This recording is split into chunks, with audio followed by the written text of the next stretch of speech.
తెలంగాణలో రాజకీయ పరిణామాలు గత 10 ఏళ్లు ఒక లెక్క, ఇప్పుడు మరో లెక్క అన్నట్లుగా ఉన్నాయి. తెలంగాణ ఆవిర్భావం తరువాత 10 ఏళ్ల పాటు ముఖ్యమంత్రిగా ఉన్న కేసీఆర్, రాష్ట్రంలో విపక్షాల పొడే గిట్టనట్లుగా వ్యవహరించారు. కాంగ్రెస్, తెలుగుదేశం పార్టీలను బలహీనం చేయడమే లక్ష్యంగా ఆపరేషన్ ఆకర్ష్ అంటూ ఆ పార్టీ ఎమ్మెల్యేలకు గేట్లు బార్లా తెరిచారు. వచ్చిన వారికి వచ్చినట్లు బీఆర్ఎస్ కండువా కప్పేశారు. ఇలా చేయడం వల్ల ఆయన పొందిన రాజకీయ లబ్ధి కంటే నష్టమే ఎక్కువ అని ఇప్పుడు బయటపడుతోంది. ఆపరేషన్ ఆకర్ష్కు తెరతీయడం ద్వారా బీఆర్ఎస్ ఇబ్బందుల్లో చిక్కుకుంది.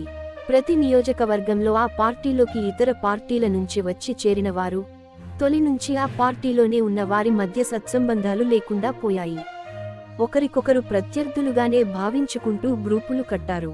ఆ గ్రూపులే 2023 డిసెంబర్లో జరిగిన తెలంగాణ అసెంబ్లీ ఎన్నికలలో బీఆర్ఎస్ పరాజయానికి ప్రధాన కారణాల్లో ఒకటిగా నిలిచింది.